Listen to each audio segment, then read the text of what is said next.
Hello, Namaskar. This is Aaron Rana from Bright Path, your ancient Bharat knowledge platform for clarity and actions to bridge your karma gaps. आज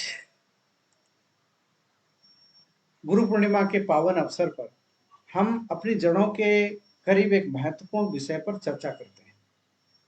गुरु गुरु जो हमें ज्ञान देता है। ज्ञान के बिना मनुष्य जीवन का सफल होना असंभव है। ज्ञान के बिना मनुष्य जो है मनुष्य का जीवन जो है पशु और कीड़ों मकोड़ों के समान है।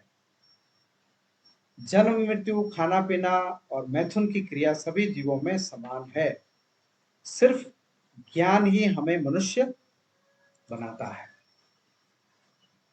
सिर्फ ज्ञान ही हमें मनुष्य बनाता है। जब हम ज्ञान की बात करते हैं तो हम परम तत्व के ज्ञान की बात करते हैं। परम तत्व ही सनातन है। क्या आप जानते हैं कि वह परम तत्व क्या है? सनातन क्या है? हम बार बार सनातन शब्द सुनते हैं और इसकी एक सटीक परिभाषा जो है आज तक आपने सुनी नहीं होगी। हो सकता है कि आप पहली बार जो है सनातन की इतनी सटीक व्याख्या सुनेंगे। तो परम तत्व वह है जो हमेशा है, जो अजन्मा अजर और अमर है, यानी जन्म मृत्यु और कर्म के चक्र से ऊपर है, यानी सनातन है, हमेशा और निरंतर है, कभी खत्म नहीं होता है, उसे सनातन कहते हैं। तो वो परम तत्व क्या है? तो सनातन जो है एक परम तत्व है। वो क्या है? वो है परमात्मा। नंबर 1 परमात्मा, नंबर 2 जीवात्मा और नंबर 3 प्रकृति। ये तीनों जो है सनातन है, निरंतर है और हमेशा है। ये नित्य है, अजन्मा अजर और अमर है। परमात्मा यानी जिसने जीवात्मा को बनाया और जीवात्मा के लिए प्रकृति का निर्माण किया। क्योंकि जब परमात्मा ने जीवात्मा को बनाया तो कुछ ना कुछ तो चाहिए, उसके लिए उसने प्रकृति का निर्माण किया। जीवात्मा यानी सभी सभी प्राणी जिनमें जीवन है और प्रकृति यानी पंच तत्व, भूमि गगन अग्नि वायु और नीर, यानी भगवान। भूमि गगन अग्नि वायु और नीर, इसको भगवान, अगर आप भगवान करेंगे तो ये आपको प्राप्त होगा। इसको भगवान कहते हैं। ये जो है प्रकृति जन्य भगवान हैं, देवता हैं, जिन्हें ऋग्वेद वेदों में जो है जिनकी पूजा बताई गई है। इनको इन 5 तत्वों पर जिसने योग बल के माध्यम से ज्ञान प्राप्त कर लिया, वही भगवान कहलाता है। यही तत्व गुरु तत्व भी है। ये क्या तत्व है? गुरु तत्व।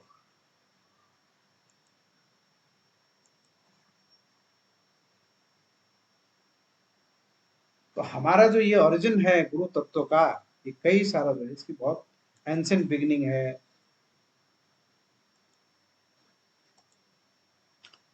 हमारे सनातन धर्म में आपने सुना होगा गुरु के बारे में। क्या सुना होगा? गुरु के बारे में। गुरु बृहस्पति के बारे में आपने जरूर सुना होगा। गुरु ग्रह हमारे सोलर सिस्टम में ये सबसे बड़ा ग्रह है, जिसे हम जुपिटर नाम से जानते हैं। और सबसे ज्यादा ग्रेविटी अगर किसी ग्रह में विद्यमान है तो वो है सूर्य। सॉरी, सूर्य में तो है ही है, लेकिन गुरु जो प्लानिट है उसमें, उसे हम क्या कहते हैं? गुरुत्वाकर्षण। क्या कहते हैं? गुरुत्वाकर्षण हम इसे कहते हैं। क्या है ये गुरुत्वाकर्षण? ये गुरुत्वाकर्षण जो है, हमारे जो सनातन के जो ऋषि हैं, हमारे जो गुरु हैं, उनको एक बहुत ये ज्ञान प्राप्त, ब्रह्मांडीय ज्ञान जिसे हम कह सकते हो, उनको प्राप्त था। आप जरा सोचिए, सनातन ऋषियों ने को जो है आधुनिक विज्ञान के पहले, जो आधुनिक विज्ञान जो भी शुरू हुआ है, जो कुछ 100 वर्ष पहले का है, 200, 300, 400 वर्ष पहले, हमारे सनातन धर्म के ऋषियों को सौर मंडल के बारे में कैसे जानकारी थी, आप सोचो जरा। 1990 के दशक तक वैज्ञानिक केवल हमारे सौर मंडल के नवग्रहों के बारे में जानते थे और स्वीकार करते थे कि नवग्रह हैं। लेकिन जब जो है दूरबीन दूरबीन है या फिर टेक्नोलॉजी में जब सुधार हुआ, डेवलपमेंट हुए, तो दो घटनाएं उसके बाद हुई।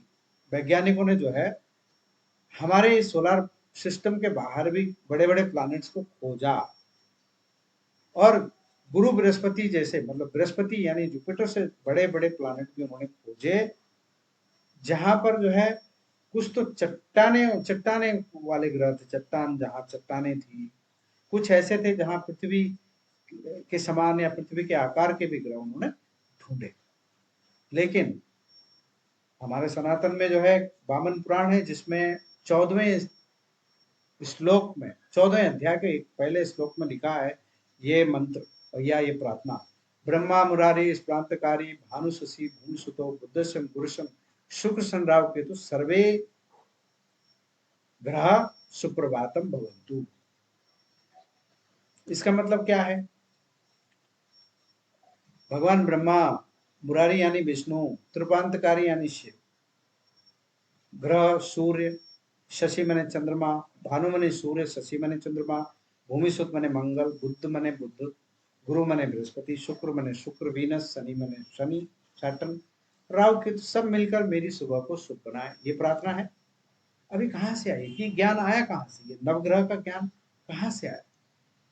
इस प्राचीन भारतीय श्लोक में जो है खगोल विज्ञान के सभी प्रमुख जो खगोलीय ग्रह हैं, पिंड हैं, उनका उल्लेख है, जिसमें सूर्य, चंद्रमा, मंगल, बुध, बृहस्पति, शुक्र, शनि, राहु सब शामिल है। पृथ्वी इसमें शामिल नहीं है। हाँ, साथ ही छाया ग्रह और केतु भी हैं। छाया ग्रह और केतु भी, राहु केतु जिसको विज्ञान बोलेगा ग्रह ही नहीं है, छाया ग्रह है, लेकिन हमारे से बड़ी सिग्निफिकेंस है। जो सनातन ज्योतिष को जानता है उसे पता है कि ये क्या होते हैं, इनका प्रभाव कुंडली में साफ साफ दिखता है। सो इसलिए ये श्लोक जो है हमारे सौरमंडल की गहरी समझ को दर्शाता है। अभी वामन पुराण कब लिखा गया? 3-4 हजार साल पहले लिखा गया होगा। आप समझे बात को? लिखा गया हमसे ही, लेकिन ये ज्ञान बहुत समय से मौजूद है हमारे सनातन धर्म की संस्कृति में। ये ज्ञान जो है ये मौखिक रूप से दिया जाता था, श्रुति के माध्यम से सुन सुनकर बोलकर जो है ये ज्ञान आगे बढ़ता था। तो ये दर्शाता है कि हमारे सब दूरबीन वगैरह, मॉडर्न साइंटिफिक जो टेक्नोलॉजी है या जो यंत्र है, उनसे पहले ये ज्ञान हमारे सनातन ऋषियों को, हमारे गुरुओं को था या नहीं, आप समझ लो। इस चीज से आपको समझ में आएगा कि ये अवश्य ही था। तो गुरु बृहस्पति की हम बात कर रहे हैं, तो गुरु बृहस्पति का मतलब क्या होता है? गुरु बृहस्पति का मतलब क्या होता है? गुरु बृहस्पति अगर किसी की कुंडली में कमजोर है, गुरु बृहस्पति जैसे हमने कहा सबसे ज्यादा ग्रेविटी, उस गुरुत्वाकर्षण, जैसे हमने कहा सबसे ज्यादा गुरुत्वाकर्षण उसमें है, मतलब वो खींचता है। लेकिन किसी की कुंडली में अगर गुरु कमजोर है तो ऐसे व्यक्ति की जीवात्मा ऋषि ऋण से पीड़ित होती है, यानी ज्ञान के अभाव से पीड़ित होती है। ऐसा व्यक्ति अज्ञान के अंधकार में भटक रहा होता है, आध्यात्म से दूर रहता है, और परम तत्व का ज्ञान उसके अंदर जो सुप्त अवस्था में रहता है, यानी सोया रहता है। ऐसे व्यक्ति परमात्मा और जीवात्मा को मानते ही नहीं है और उनके अस्तित्व को डिनाई करते हैं। आप देख लो कई सारे धर्म ऐसे जो कि कहते हैं कि भाई ना कोई परमात्मा है, ना कोई आत्मा है, कुछ नहीं है, जो है ये जीवन है। आपने सुना होगा। आज हम गुरु पूर्णिमा का पर्व मना रहे हैं, तो हमें अपने शिक्षकों के प्रति, अपने गुरुओं के प्रति और अपने मार्गदर्शकों के प्रति जो है, अपने आध्यात्मिक गुरुओं के प्रति आभार व्यक्त करने का एक महत्वपूर्ण अवसर है। यह हमारा जो त्योहार है आज का, गुरु पूर्णिमा का त्योहार, ये हिंदू, बौद्ध और जैन धर्म के लोगों के द्वारा मनाया जाता है। बौद्ध धर्म में यह माना जाता है कि भगवान बुद्ध ने इसी दिन जो है अपना पहला उपदेश जो है 5 शिष्यों को दिया था। 5 शिष्यों को आज के दिन ही दिया था। इनफैक्ट भगवान बुद्ध का जो जन्म है वो भी पूर्णिमा को हुआ। जब उन्होंने अपना पहला उपदेश दिया वो भी पूर्णिमा को दिया, और जो जब उनकी मृत्यु हुई तो वो भी पूर्णिमा के दिन ही हुई। तो ये कोइंसिडेंस है कि बुद्ध ये कहते हैं कि हम एस्ट्रोलॉजी नहीं मानते, लेकिन फिर भी उनको मानना पड़ा जब ये घटनाएं हुई। गुरु शब्द दो संस्कृत शब्दों से मिलकर बना है, जिसमें गु का अर्थ होता है अंधकार और रु का अर्थ होता है अंधकार को मिटाने वाला, यानी ज्ञान देने वाला। दोनों शब्द मिलाकर गुरु शब्द बनता है, जो अज्ञान के अंधकार को मिटाकर ज्ञान और प्रकाश की ओर मार्गदर्शन करता है। इस दिन को महाभारत के जो हमारे लेखक हैं, बहुत बड़े ऋषि हैं, महान ऋषि वेद व्यास, जिन्होंने महाभारत की रचना की और भगवत पुराण की रचना की, उनकी जन्म जयंती के लिए भी ये मनाया जाता है। और ये हमारे जो त्योहार हैं, प्राचीन भारतीय परंपराओं की गहरी जड़ें हैं, और यह हिंदू धर्म, बौद्ध धर्म और जैन धर्म में महत्वपूर्ण स्थान रखता है। ये जो गुरु पूर्णिमा का त्योहार है, हमारे सनातन धर्म में जो है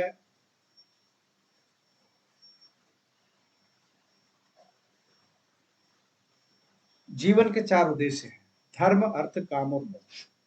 इन उद्देश्यों को पूर्ण करने के लिए जो है परमात्मा ने 4 स्तंभ बन दिए हैं: माता पिता, गुरु और देवता। माता पिता और गुरु और देवता, अब आप इनको समझें। 4 स्तंभ आधार स्तंभ हो गए, उनमें से गुरु बहुत ही महत्वपूर्ण भूमिका हमारे जीवन में निभाते हैं। फिर हमारे पास 4 वेद हैं। ऋग्वेद में ज्ञान है, यानी गुरु है।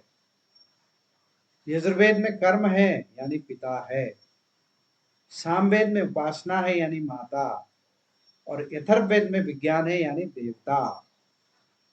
क्यों कह रहे हैं यथर्ववेद में विज्ञान है? यथर्ववेद विज्ञान के ही बारे में है। यथर्ववेद जो है वो विज्ञान के ही बारे में है।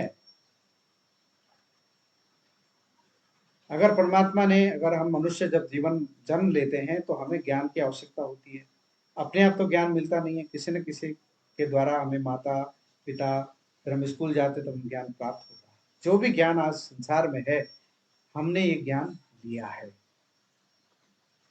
जन्म से कोई ज्ञानी नहीं होता, उसको ज्ञान देना पड़ता है। आत्मा का एक अपना ज्ञान है, लेकिन जैसे आप पशु पक्षी देखते हो, जानवरों को देखते हो, उनके अंदर भी एक नैसर्गिक, नेचुरल एक ज्ञान है, अपनी रक्षा करने का, अपने खाने पीने का, बच्चे पैदा करने का। वो ज्ञान उनका नेचुरल हो ना, वो हमारी आत्मा का, हम सब जीवात्मा है सभी, वो एक नेचुरल ज्ञान उनको है। लेकिन उसके अलावा जब हमें धर्म का ज्ञान चाहिए, मनुष्य जीवन में जो ज्ञान चाहिए, वो हमें ज्ञान प्राप्त करना पड़ता है, अपने आप पैदाइशी नहीं मिलता है। तो इसलिए जो है अथर्ववेद में जो विज्ञान हम जिसे कहते हैं, परमात्मा ने, ब्रह्मा जी ने वो ज्ञान जो है वेदों के माध्यम से मनुष्य को दिया था, महाराज मनु को। मनु का मतलब मानव, मनु से ही मैन बना है, जो जिसे मैन कहते हैं इंग्लिश में, भी मनु से बना है। मानव भी मनुष्य से बना है, मनुष्य से भी मनु ही से ही बना है। हमारे समय को जो है काल चक्र को 4 युगों में बांटा गया: सतयुग, त्रेता युग, द्वापर, कलयुग।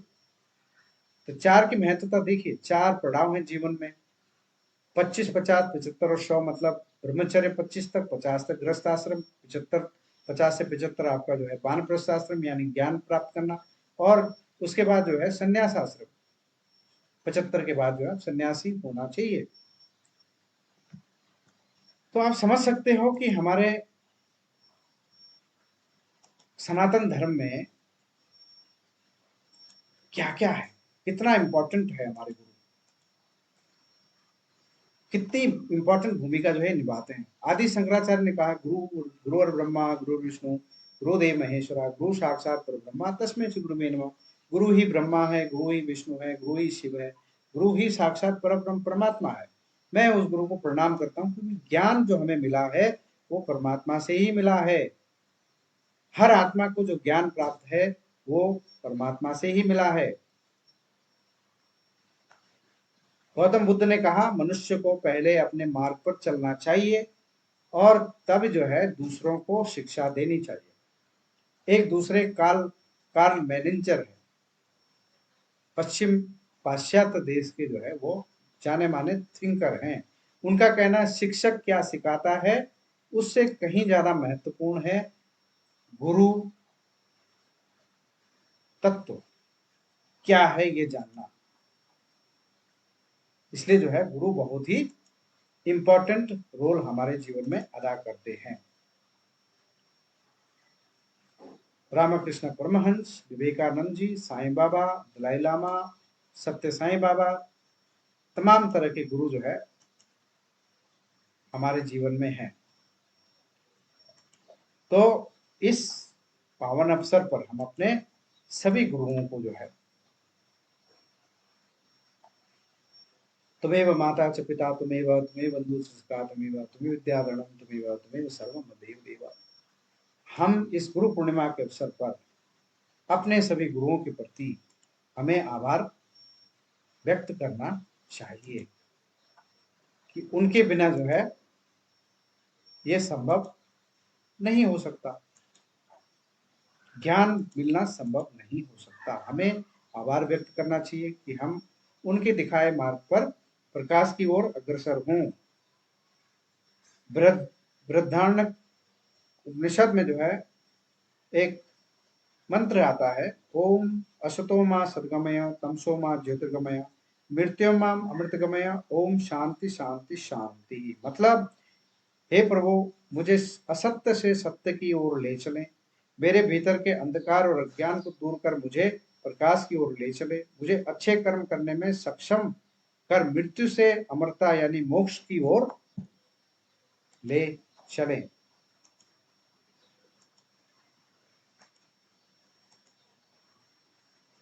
हे प्रभु आनंदाता ज्ञान हमको दीजिए, शीघ्र सारे सद्गुणों से पूर्ण हमको कीजिए, दीजिए हमको शरण में हम सदाचारी बने, ब्रह्मचारी वीर धर्म रक्षक वीर बरतारी बने। ये प्रार्थना जो है हमेशा हमें करनी चाहिए, प्रभु से प्रार्थना करनी चाहिए और अध्यात्म से जुड़ना चाहिए। हमारे जो कर्म गैप्स निरंतर जो है हम कर्म गैप्स क्रिएट कर रहे हैं, क्योंकि हमारे 3 तरह के कर्मों से पीड़ित होते हैं, संचित कर्म, प्रारब्ध और जो डेली हम कर्म कर रहे हैं। तो हमें कोशिश करनी चाहिए कि हम जो डेली हमारे जो थॉट्स हैं वो हम अच्छे कर्म करेंगे तो हमारे जो प्रारब्ध है, हमारा जो संचित कर्म है, उसको तो हमें भोगना ही पड़ेगा।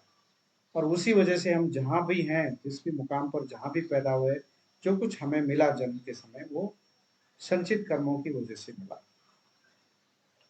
तो हमें अपने कर्म सुधारने चाहिए, हमारे कर्म गैप्स हमें और नहीं क्रिएट करने चाहिए।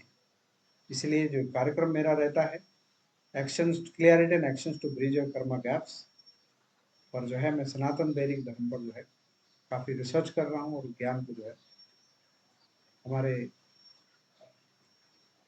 लोगों को देने की कोशिश कर रहा हूँ, खासतौर पे बच्चों को और युवाओं को। बहुत बहुत धन्यवाद आपका। चैनल को सब्सक्राइब कर लीजिए and have a nice time. Happy Guru Purnima.